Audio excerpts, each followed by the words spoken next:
更重要、更重要的东西，是关于你接下来在准备托福还有申请学校的时候的一连串的心态的调整。哎，所以这里呢，我有几个小问题想要先请问一下同学啊，你帮我在那个回应的部分按举手就好。如果你有符合我这边叙述的状况的话，可以帮我按个举手，好吗？大家知道举手在哪里吼？OK。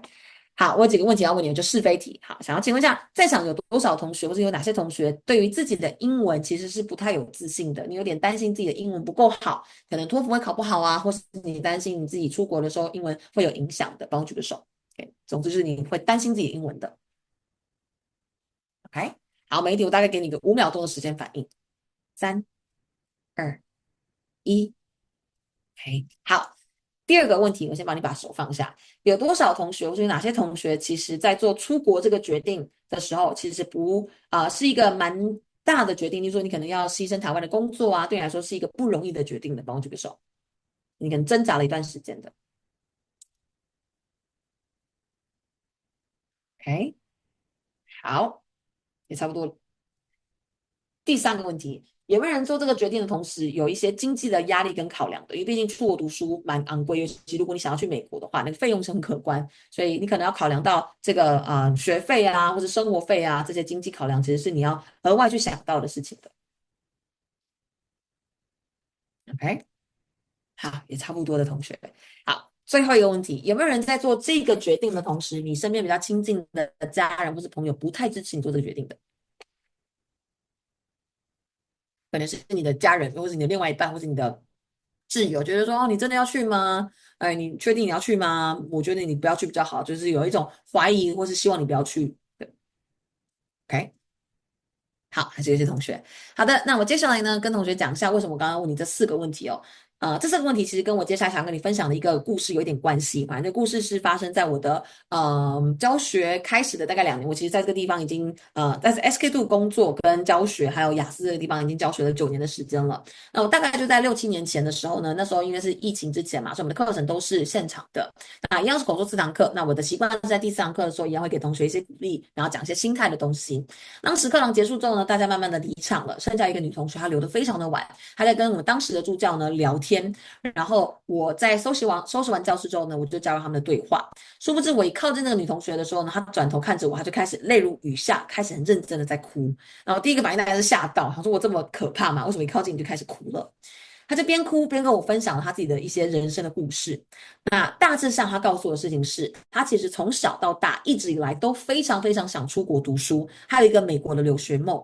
可是因为他是来自一个单亲家庭，他是妈妈一个人拉拔长大的，所以他一直都没有一个他家人他的家庭来说没有一个很稳定的经济来源，然后他也没有一个预算可以支持他完成这个梦想，这样。直到有一天，他妈妈下班回家的时候，就跟他说，他做了一个决定。他妈妈呢，决定去银行借钱，他去贷款。对，就是借好像是信贷吧，就是贷款来去帮他女儿完成这个留学的梦想。那当时他听到这个妈妈的决定，他妈妈的决定的时候呢，他其实非常非常的开心，就觉得啊，终于有机会去完成自己的留学梦啦。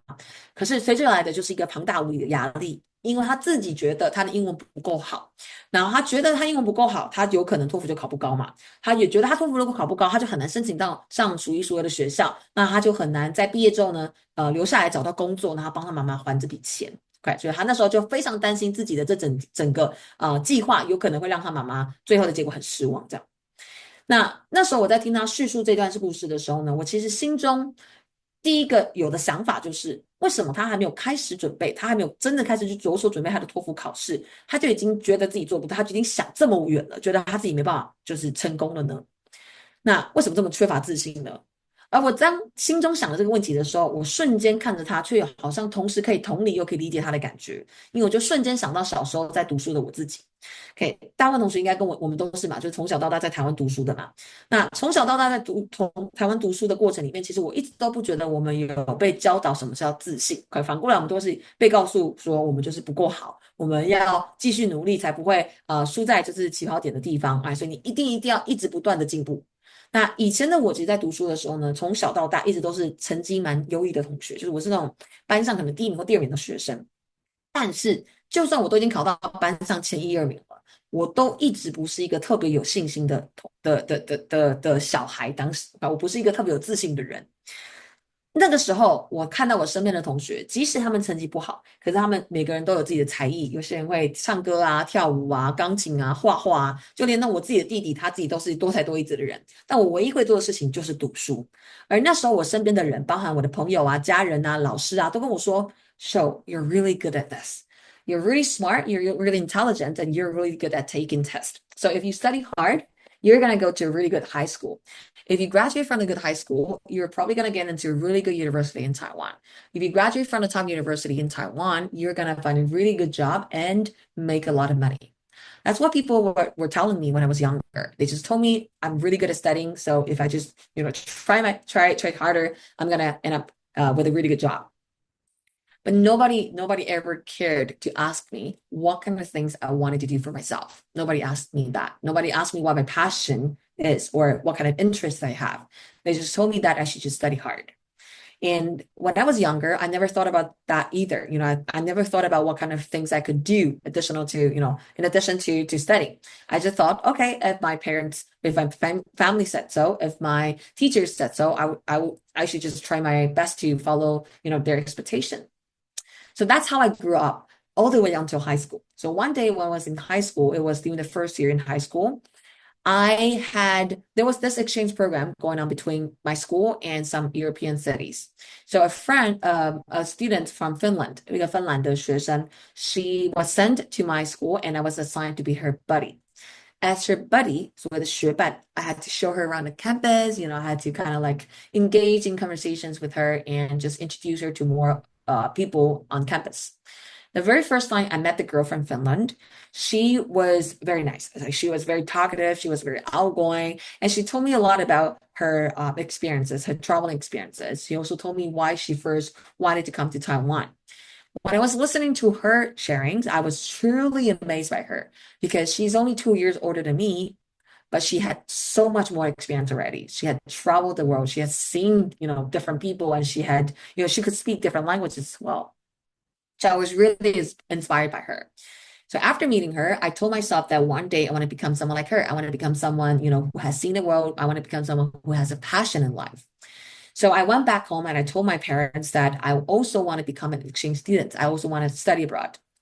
But my parents told me no. They told me that they didn't really have money saved for that. They didn't really have the budget for that. So they just turned me down. They just rejected the idea. But when they turned me down, I didn't think about other possibilities. I didn't think about, getting a scholarship or a subsidy. I didn't think about any other things that I could do to, in order to study abroad. I just gave up basically. But luckily, what happened was the girl from Finland, she started to introduce me to more of her foreign friends. At that time, a lot of foreign students were from Mexico. You probably know this. Mexicans speak Spanish, right? So I met a bunch of Mexican Spanish-speaking class students, and I still remember till this day, the very first day that I met them, we were in a park up on the hill. It's called Central Park, 在高雄的中央公园啊，我就站在那个山丘上. There were about, I don't know, 6 of them, like 6 Mexican students. They were all around me, and when they first saw me, they just all started speaking Spanish to me. And I couldn't understand a word of it because I never really learned Spanish before that. So I couldn't understand, but then soon enough, I realized that Spanish sounds really cool. It sounds really interesting to me. So I started to have this idea about learning Spanish by myself. So I went back home and I looked up some information on the internet. I went to the library to borrow some books and I actually started the journey of learning Spanish on my own. And one day, it was a day before my midterm exam in high school. I was waiting for the bus at the bus station after class. I was reading a Spanish book at that time, and a friend of mine who I hadn't seen for a long time, she just happened to walk past by. She saw me, and because we hadn't seen each other for a long time, so she asked me what I was doing and how I was. And I told her I was reading a Spanish book. She was very surprised. She said, "So I remember you are always the top of your class, right? Like you are always, the best students in the class. And tomorrow you have your midterm exam. Why aren't you preparing for your test? Why are you reading Spanish instead? It's not like you have Spanish test the next day." I told her, no, I don't. But the thing is, I realized that I really like it. I really enjoy learning Spanish. So I was willing to give extra time in learning Spanish. And then she asked me, after that, she asked me one of the most important questions in my life. She said, okay, it sounds like you already know what kind of things you're interested in. So if you really like languages so much, so why don't you go to a place that specializes in languages so you can actually enjoy the things you love every day? And when she asked me that, I was like, yeah, like before this, I never really knew what kind of things I wanted to do in the future or what kind of things I wanted to learn, just for myself instead of for others. But now, finally, I found, my interest and my passion. So why couldn't I do something, about it? So after that, I went back home and again and told my parents that I wanted to study in a different school. I wanted to transfer to a language school. And they told me if I could get in, they would support my decision. Now, I'm not talking about the school abroad. I'm still talking about a local school in Taiwan because, like I said, my parents couldn't afford sending me abroad. So for the next few months, I worked super hard. And there was one spot open for transfer students, 转学生名额就一个. And I worked really, really hard. Finally, I got the only one spot. After I got the only spot, I got transferred to the new school. I was so happy. That was probably the best decision, one of the best decisions that I've made in my life. Because every day when I was on campus, I could hear people speaking different languages coming from different directions, like French in front of me, German next to me, Japanese behind me. And the school has so much more resources that I could utilize. I was able to use the school's money, the scholarship, to go to Thailand to teach English for 2 months as a volunteer when I was 17. And I also used the school's money to attend a few international conferences in Singapore and even in Egypt. Because of those experiences, I actually became a much more confident person. I got the chance to see the world and to interact with a lot of different people. They were my age or a little bit older than me, but thought, had the ability to think so much more than a normal or a regular high school student could do. And I was truly happy there. But I also realized one thing. I was able to gain those experiences not because of the school itself, not only because of school, let's say. The school did provide me with more resources, but the fact that I was able to make my own decision to actually pursue the life that I wanted for myself matters even more. Because before I got transferred to that new school, a lot of my, my classmates and my teachers from the high school were telling me not to do that. They were saying that if I really enjoy learning languages, I should finish high school. And then after high school, I can get into NTU or NCCU or 政治 或是正大或是台大. They got really good language programs as well. So if I really like it, I should just wait 2 more years until I finish high school. But I told those people that I couldn't wait any longer because I really already knew what kind of things I wanted to pursue. So why couldn't I just start now? So when a lot of people were telling me to stay in the regular high school system, I transferred to the junior college system, 五专的制度, right, which is not,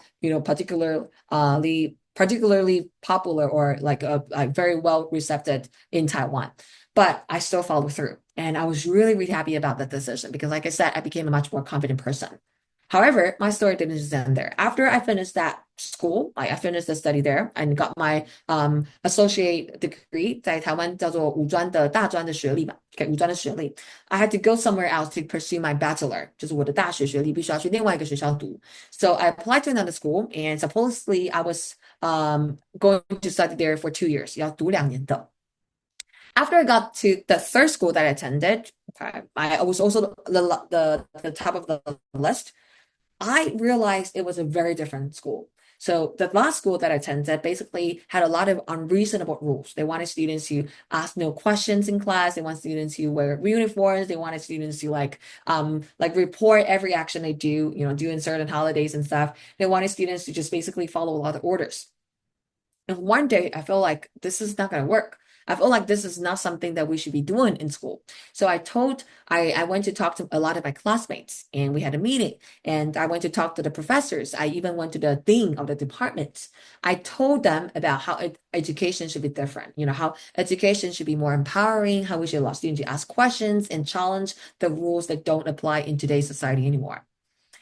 And much to my surprise, when I had that conversation with the dean of the department, 跟院长对话的时候, towards the end of our conversation, she just looked at me in my eyes and she said, "Sure, you know what? Whatever you're saying right now makes a lot of sense. I completely agree with you. But the thing is, you only need 1 more year to get your degree, to finish your study. So why don't you just close your eyes, pretend nothing's happening? Why don't you just turn a blind eye?" When she said that to me, I was so furious. I was so frustrated, if you could imagine. I basically got the dean to agree with me. And then she just told me to ignore the problem because she said after I graduate, which, was going to take 1 more year, then the problem would not affect my life anymore. So I should just ignore them. I couldn't believe that she could have said something like that, to be honest. And that was the moment that I also realized that if I try my best to change the school and I still cannot change it, my best shot is to change myself. Otherwise, if I keep staying there, I'll probably be brainwashed by the school. So when I only needed one more year to finish my degree, I made the decision to drop out, to leave the school, because I knew that was not the education I deserved. I knew I was not happy there. But you can probably imagine this, right? A lot of people are telling me that, no, no, no, you shouldn't do that. Because if you don't have a bachelor's degree, how are you going to find a job in Taiwan? How are you going to make a living in Taiwan, right? Like, nobody's going to be able to hire you because everyone cares about the diploma right now, the degree right now. But I told those people, yeah, that might be true. But based on my peer experience, I knew what was more important. I knew that it was more important for me to make my own decision, to follow through and to live my life. And after I actually made the decision, I actually did leave. I quit the school, I dropped off the school, and I started to think about that decision. Not because the decision has started affecting my life in any way, but because of the opposite, actually. I realized one important thing.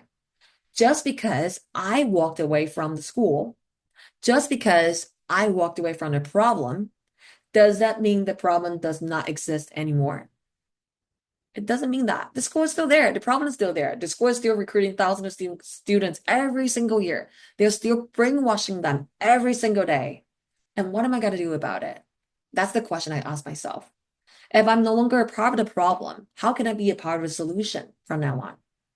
And that's when it occurred to me that one day, maybe I can become a teacher. I can become a teacher, as a teacher, you work in an education industry, you got to do something different about it. I will have the ability to do something about it.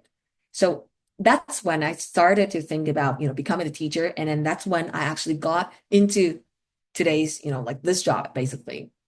When I first came here, my idea was that, okay, I'm going to become a different teacher. I want to become a different teacher to help change the education system in Taiwan. I wanted to help students to learn in a different way, to ask questions and to challenge things. I wanted to, be a part of a different education system. I wanted to change the system here in Taiwan. That's my thought when I first came into this, company. But interestingly, that thought kind of changed when I saw the girl who cried at the end of the class. When I saw her tears, when I had that conversation with her, I not only thought about how little confidence I had in myself when I was younger, I also thought about the why, the reason that I became a teacher. Like I said, I wanted to change the system. But when I saw her cry, when I saw her tears, I realized that my job as a teacher is never, never to change the system because system is created by people. If I could not change the way people think and people act, how can I change the system? Right? If I could not change the way my students think of learnings, how can I change the system? So that's when I made up my mind. And that's when I told myself that my job as a teacher is to offer my students a glimpse of hope, to help my students to start feeling confident and start gaining back the faith in themselves. Because that's actually what's going to make all the difference, to be honest. Because when I ask you if you're worried about your English, a lot of you raise your hands. When I ask you if you're making a big sacrifice in order to pursue your dream, a lot of you raise your hands as well. When I ask if you are making a big decision and you have to think about, your financial ability, or you have to find different ways to support yourself financially, some of you raise your hands as well. But think about this. You face all those difficulties, yet you're still sitting right here right now. Nobody's forcing you to be sitting right here right now, yet you're here. Nobody's forcing you to take TOEFL. Nobody's forcing you to study abroad, but you chose to do it yourself. And I want you to know the part of you that actually made that decision is truly amazing. Because without any forces, you still want to change yourself and to become better, to improve. And I think that deserves, some recognition, to be honest. Because you might as well be spending your time sitting, somewhere else with your friends having a nice dinner, or just, on a couch watching Netflix. But you didn't choose to do that. You chose to do something different today. You chose to overcome your fear today. You chose to overcome the difficulties in front of you today. And I want you to know how amazing you are for doing those things.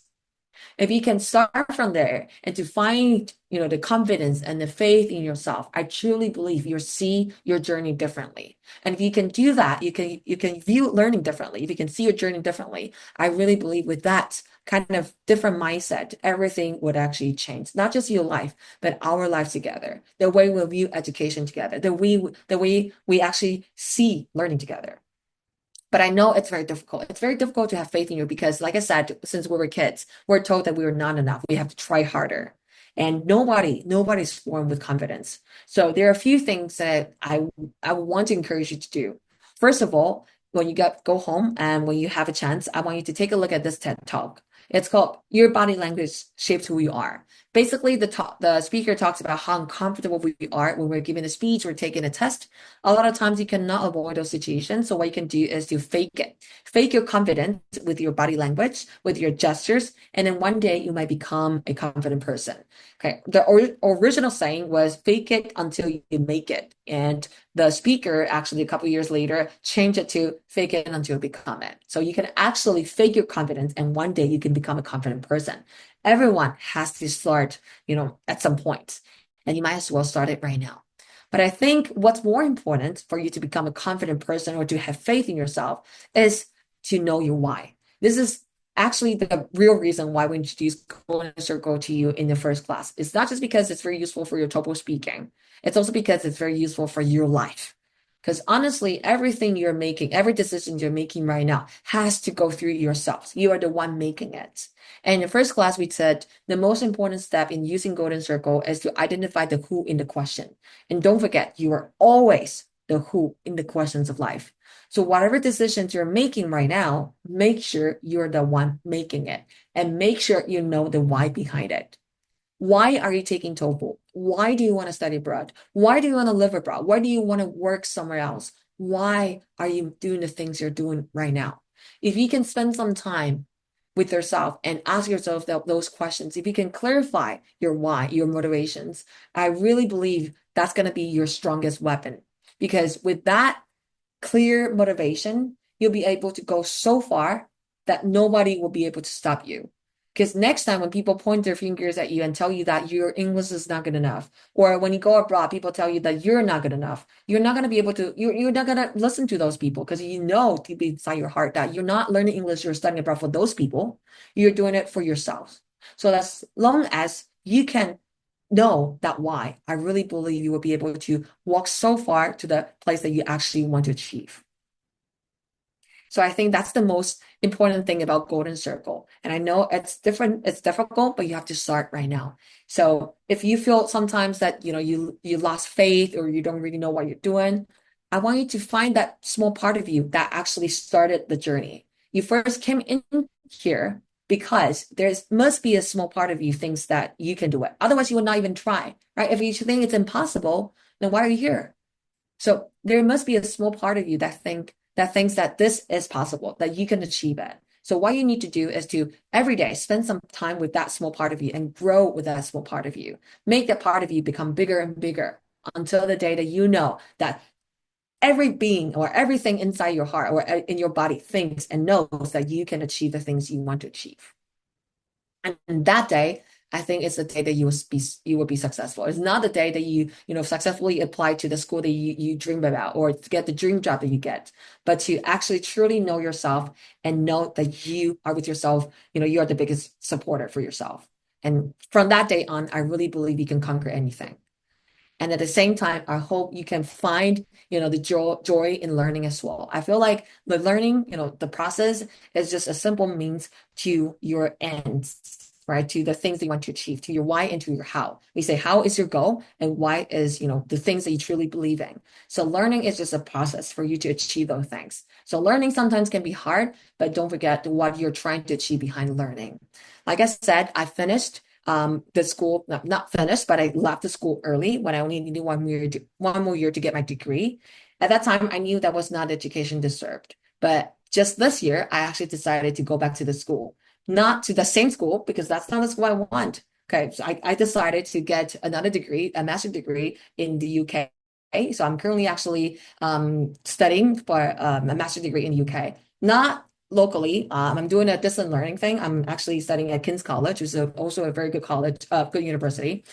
And I'm very happy to be back, to be honest, because after, stopping, after not being a student for 10 years, everything is so different. But I'm very proud of myself for coming back to the school and to learn the things that I truly wanted to learn because of my life experience. I know what kind of things I want to do, what kind of things that I want to, to improve.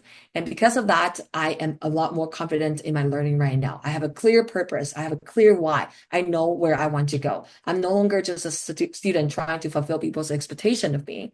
I'm finally my own person, doing the things I want for myself. And I think that's one of the best feelings that someone can actually feel. All right. So I hope you can also find that part of you and find a way to enjoy the process of learning and to actually achieve the things you want to achieve. And I do believe in you. So if you sometimes feel like nobody believes in you, if you successfully apply to the school abroad, and when you're abroad, you feel like you're so lonely that nobody can relate to your problems, 大家都会觉得出国读书是人生胜利组。老师说，你的同学、你的家人，所以如果你出国的时候发现很多时候别人没办法同理你的状况啊，因为不管你英文再好，不管你的整个人再怎么外向，你出国的时候一定会遇到很多不同的难关。所以如果到国外的时候，你觉得你真的没有人可以 relate 到你的 problem， right? You are welcome to come back to us, right? You can come back to SK2, you can come back to me. Send me a message online or email, and we can schedule some time to talk. Right? Because I know that feeling and I know it's hard to get through that feeling sometimes. So if you need some support, let us know. Because honestly, I don't feel like you're just here for TOEFL speaking. I'm definitely not here just for TOEFL speaking. I'm here because I know there are a lot of people in Taiwan who want something better for their lives. And I know that if they can achieve that, they can also help this world become a better place by spreading, more or by offering more support. So I really believe if we, offer more support to each other, we can actually make this world a better place. So if you share the same vision, I also encourage you after you finish your goal, you can come back to Taiwan or go to other corners around the world. Try to help people, believe in themselves too. And together, I really think we can make this world better. All right, so that's it for the final message I want to give to you. I hope you did learn something valuable for your TOEFL speaking during the 4 classes. In the future, we're going to meet probably a few more times during the consultation hours or, whatever time, like if you need support, you can also send us a message online or 就是 official 那个叫什么官方账号嘛，官方账号的部分也可以找得到我们的一些行政后台。如果你是关于课程或者其他的事情想要询问的话，随时让我们知道你考试的状况，我们有奖学金可以申请。也希望同学可以让我们更加的知道你现在练习的情形，然后我们可以在过时间的时候呢，再做更多的练习跟调整。最后，待会我会在我们的群组呢放一个连结，里面会有一个叫做考前一封信的档案，请同学帮我设个闹钟，考试前一天再打开来看，不要提前打开，要不然你会受到诅咒啊，you'll be cursed。那诅咒我下了很多年了，所以不要轻易打开。还没有说我等下就偷看，还有同学跟我说会不会透光看，不行啊，就是不能偷看。考试前一天再打开就好了，因为那个是一些考试前的提醒跟给你一些鼓励，那你考试前一天看才会有效，不然你现在看一看你就不会记得，而且对你来说就没有什么那个效果了。right? 所以设个闹钟，前一天再看就好了。我等下把它放在我们的群组的记事本里面。OK。好的，有任何的问题，同学你都可以留上，我们再做后续的讨论。如果没有的话，我们这堂课到这边结束。希望同学接下来准备顺利，然后也可以顺利的拿到你自己的分数，成功申请到你要的学校。All right, I will see you in the future. Have a good night.